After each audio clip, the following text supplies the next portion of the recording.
کہ جو بھی یہ گھنونی گندی سازش کر رہا ہے یا کوشش کر رہا ہے وہ یہ پارٹی ختم ہو جائے گی.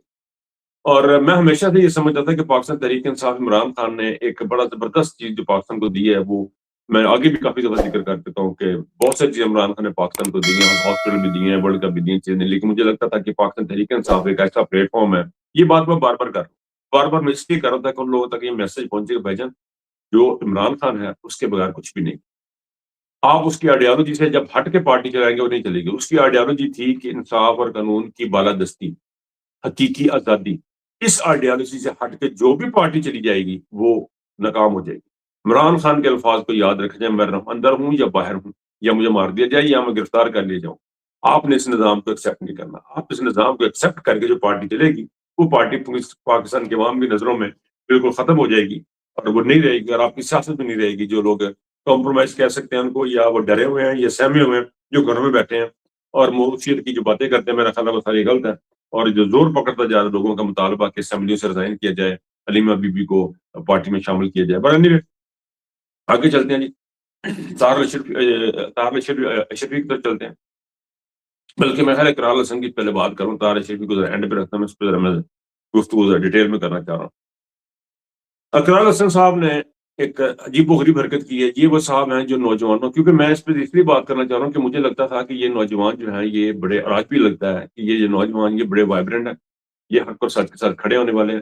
اور اقرار ان میں سے شاید ایک ایسا نوجوان ہوگا جو کہ بڑا وائبرنٹ ہوگا، لیکن وہ مسلسل اس بات پہ وہ اپنے آپ کو ثابت کر رہا ہے کہ وہ ایک ایسے گندے نظام کا حصہ ہے جو اچھائی اور برائی کو مکس کرنے کے لیے پاکستان کی اسٹیبلشمنٹ نے ہمارے اوپر لاگو کیا ہے. اور میں بار بار اس بات کی تکرار سے کروں، اچھائی اور برائی کو مکس کرنا، جب تک آپ الگ الگ نہیں کریں گے دونوں چیزوں کو، آپ کامیاب نہیں ہو سکیں گے. آپ جب ایک کتابہ سا بنا دیں گے اس میں ساری چیزیں مکس ہوں گی تو اس میں پھر میرے میں آپ کسی طرف نہیں لگیں گے. اور اقرار حسن نے وہی کیا، اور جو انہوں نے ٹیمپرامنٹ شو کیا، ٹیمپرامنٹ کو ایسا بندہ شو کرے جس کے پاس کوئی عہدہ نہیں ہے یا کوئی بڑا ایم لے کے نہیں چاہ رہا تو بات سمجھ جاتی ہے. لیکن ایسا کوئی بھی شخص جس کے پاس بڑی ٹارگیٹس ہوں، بڑے ایمز ہوں، وہ اس قسم کا، وہ لگتا ہے کہ آج بھی اس کو لگ رہا ہے کہ وہ ایک ٹی وی کا پروگرام چلا رہا ہے اور اسی حساب سے چل رہا ہے. کیمرہ نکالتے ہیں اور گفتگو شروع کر دیتے ہیں. یہ ان کا حساب تھا. وہ لوگوں کو لگنا شروع ہو گیا شاید یہی ٹک ٹاک بننے کی وجہ سے شاید یہ لگ رہا ہے کہ کیمرہ کے اوپر جو ساری باتیں ہوتی ہیں وہ شاید یہیں پہ ہوتی ہیں.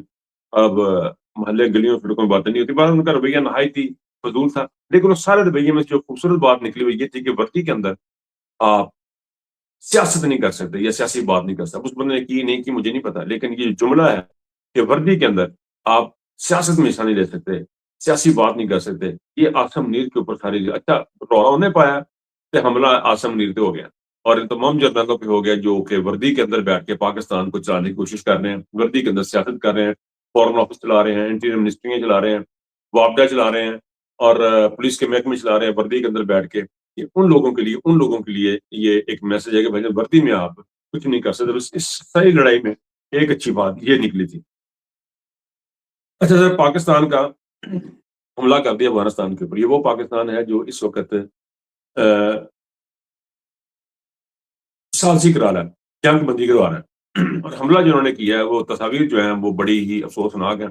یعنی ایک یونیورسٹی کے اندر جو نوجوان لڑکے لڑکیاں جو بچے وہاں پڑھتے ہیں، لڑکیاں تو کوئی نہیں ہے ہوتے، منڈے ہی سارے، تو جو بچے ہیں وہ وہاں سے بھاگ رہے ہیں اور وہاں پہ یونیورسٹی کے اوپر حملہ انہوں نے کر دیا. پھر انہوں نے جو گھر ہیں، معصوم بچے ہیں، ان کے اوپر حملہ کیا ہوا ہے اور ان کو کہا جاتا ہے کولیٹرل ڈیمیج. یہ بڑا افسوسناک بات ہے کہ آپ اتنی دور جاتے ہیں، آپ کسی کی انفارمیشن کے اوپر کوئی پتہ نہیں تصدیق کرتے نہیں کرتے، کیسے کرتے کیا ہوتا ہے، آپ جاتے ہیں افغانستان کے اوپر حملہ کرتے ہیں. افغانستان کے اوپر حملہ پاکستان کی بہت بڑی کمزوری ہے، پاکستان کی حکومت کا ایک بڑا ہی اسٹوپڈ قسم کا فیصلہ ہے.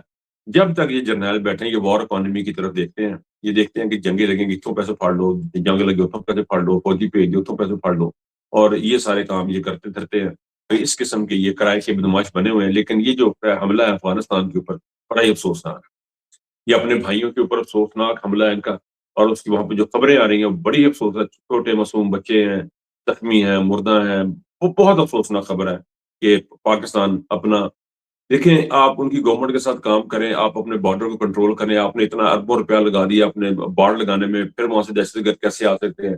یہ ساری چیزیں بڑی سوالی نشان اور بڑی افسوسناک خبریں ہیں. اور تصاویر جو آ رہی ہیں وہ بڑی افسوسناک ہے. معصوم بچے ہیں، ان کے ساتھ انہوں نے ظلم کیا. چلیے طاہر اشرف کی طرف چلتے ہیں. طاہر اشرف صاحب نے ایک ٹریجڈی ڈرامہ کیا. طاہر اشرف صاحب جناب لندن تشریف لائے اور لندن میں ان کو آئی ایس ایف کے جو صدر تھے معاذ ملک، اس دن ایک پروٹیسٹ ہوا. اس پروٹیسٹ میں ہم لوگ وہاں سے نکل آئے تھے. میں کافی ارلی آنا پڑا تو مجھے کچھ جگہ جانا تھا کسی جگہ پہ، وہاں سے ہم نکل آئے. تو بعد میں ہمیں رات کو یہ صورتحال پتہ لگی ہے کہ ہم نے ویڈیو دیکھی. اس ویڈیو کو میں نے کہا یار یہ ویڈیو گھوم رہی ہے، مجھے ویڈیو دکھائی، یہ کیا ویڈیو ہے. تو ویڈیو سے ہم نے دیکھی، میں نے بات کی تو اس وقت تک یہ پتہ لگا کہ جناب طاہر اشرف یہ بات صحیح پھیل چکی ہوئی تھی. اب طاہر اشرف صاحب کی اسٹیٹمنٹ آئی کہ میں اپنے بچوں کے ساتھ تھا، فیملی کے ساتھ تھا اور مجھے نشانہ بنایا گیا. لیکن جب تھوڑی سی تفتیش کی تو پتہ لگا کہ بھائی جان ایسی کوئی بات نہیں تھی. ان سے صرف ان سے جا کے سلام کیا گیا. ان کو سلام کر کے ان سے پوچھا گیا جی آپ سے بات پوچھو. انہوں نے کہا جی پوچھیں. تو ان سے سوالات کیے گئے. اب وہ سوالات تلخ تھے. ان سوالات میں کوئی معاذ کی آواز اونچی ہو گئی یا طاہر اشرف کی آواز اونچی ہو گئی، دیٹ از چلو بات ختم ہو گئی، یا وہاں تک رکھتے تو چلو کچھ مناسب تھا. طاہر اشرف ہی جس مقام پہ اللہ پاک نے اس کو رکھا ہوا ہے یا اس کو اسٹیبلشمنٹ نے رکھا ہوا ہے، جس کسی نے بھی اس کو وہاں پہ رکھا ہوا ہے، وہاں پہ میرا خیال ان کو یہ جواب دینے پڑتے تھے. جواب ان سے ہوں گے، سوال ہوں گے. اس سارے ایپیسوڈ میں دو تین چیزیں بڑی امپورٹنٹ ہیں. ایک تو امپورٹنٹ چیز یہ ہوئی ہے کہ پاکستان کی اسٹیبلشمنٹ کو یہ پتا ہونا چاہیے کہ جو بھی جائے گا سوال ہوں گے. سوال اب بہت ہوں گے. سوال ہوں گے گولی کیوں چلائی، سوال ہوگا عزت کا کیس کیوں بنایا، سوال ہوگا کہ اسلام کدھر ہے، دین کدھر ہے. جب آپ داڑھی رکھیں گے تو آپ سے دینی سوال ہوں گے. اگر آپ یونیفارم پہنیں گے تو آپ سے فوجی سوال ہوں گے کہ آپ سیاست میں کیوں آ گئے. تو یہ سارے سوالات جو آپ سے ہوں گے بار بار ہوں گے. یہ پہلا موقع نہیں ہے اوورسیز پاکستانی کی طرف سے، یہ بالکل بھی پہلا موقع نہیں ہے کہ اس طرح کسی کو روکا گیا اور اس کو سوالات کیے گئے. یہ ہوں گے اور ہوتے رہیں گے اور یہ کبھی ختم نہیں ہوں گے. یہ اس وقت تک ختم نہیں ہوں گے جب تک پاکستان کی عوام ایسے معاشرے میں زندہ ہے کہ جہاں پہ انصاف ملتا ہے، جہاں پہ قانون بولتا ہے، قانون اپنا راستہ نکالتا ہے. اس کے آگے کوئی راستہ روکتا نہیں ہے. کوئی جرنیل آ کے اس کے راستے میں روڑے نہیں اٹکائے جاتے. جب قانون کے راستے میں روڑے اٹکائے جاتے، قانون آس پاس سے نکل جاتا ہے پانی طرح. تو وہ پھر اپنا راستہ کہیں اور بنا لیتا ہے، راستے کسی اور طرف نکل جاتا ہے. تو وہ پھر وہ ایک تباہی مچتی ہے. وہ ایک تباہی ہے جو سیلاب کی شکل اختیار کر جاتی ہے اور وہ تباہی ہمارے معاشرے میں آ رہی ہے. لیکن طاہر اشرفی نے جو جھوٹ بولا، جو اس نے غلط بیانی کی، اس کا جو ہے وہ حیرت انگیز تو نہیں کہنا چاہیے، لیکن یہ کہ ان کے بارے میں بہت ساری باتیں میں نے سنی ہیں. کچھ آئی وٹنسز نے مجھے فرسٹ ہینڈ انفارمیشن دی ہے کہ یہ جو ان کا کردار ہے، جس طرح یہ بیٹھ کے اپنی محفلیں سجاتے ہیں، جس طرح سارا کچھ کرتے ہیں، میں اس پہ بات نہیں کرنا چاہتا. لیکن اس وقت جو کرنٹ سچویشن میں جس طرح جھوٹ بولا انہوں نے اور جس طرح انہوں نے لوگوں کے اوپر نام لگانے شروع، بڑا افسوسناک ہے. اس تمام میں سب سے زیادہ افسوسناک یہ تھا کہ اس شخص نے، طاہر اشرفی صاحب نے عمران خان کو محافظ ختم نبوت کا لقب دیا. یہ محافظ ہیں، ختم نبوت کے محافظ ہیں عمران خان صاحب. عمران خان صاحب وہ شخصیت ہیں، پاکستان تحریک انصاف کا سربراہ وہ ہے جو ننگے پاؤں مدینہ منورہ اتر جاتا ہے، ننگے پاؤں چلا جاتا ہے. ایسے میں طاہر اشرفی کا اتنا بے خیرتی والا یہ بیان ہے، اتنی گندی ٹویٹ سنا کہ وہ ٹویٹ اب ڈیلیٹ کر دی ہے.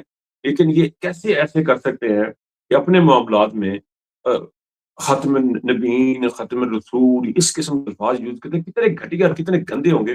رسول اللہ صلی اللہ علیہ وسلم کیا سوچتے ہوں گے کہ یہ میری امتی ہیں. رسول اللہ صلی اللہ علیہ وسلم جو ہے جب یہ دیکھیں گے، اس طرح کا کردار دیکھیں گے کہ میرے نام پہ یہ سارا کچھ ہو رہا ہے، میرے نام پہ لوگوں کو قتل کر دیا جاتا ہے، میری حرمت کے معاملے پہ لوگوں کو مار دیا جاتا ہے، بے گناہوں کو، اور صرف اس بات پہ سوال کیے گئے تھے ان کے لیے اس قسم کی ٹویٹس کر دیتے ہیں یہ لوگ. تو کیا سوچتے ہوگا میرا نبی صلی اللہ علیہ وسلم، کیا سوچتے ہوں گے کس قسم کے لوگ اور کس طرح گھٹیا لوگ ہیں. اس سے زیادہ بغیر طاہر اشرفی نہیں کر سکتا. طاہر اشرفی میرا خیال ہے کہ اگر شراب پی لے یا کوئی بدکاری کر لے تو وہ شاید چھوٹا گناہ ہے، لیکن کسی پہ اتنی بڑی تہمت لگا دینا، کسی مسلمان کے اوپر کسی کلمہ گو پر اتنی بڑی تہمت لگا دینا، میرا خیال ہے طاہر اشرفی کے لیے ڈوب مرنے کا مقام ہے. اس سے زیادہ بغیرتی ہو نہیں سکتی، اس سے زیادہ کوئی بغیرتی کر نہیں سکتا. اس کے ساتھ میں آپ کی اجازت چاہوں گا. اپنا بہت خیال رکھیے گا. اللہ حافظ.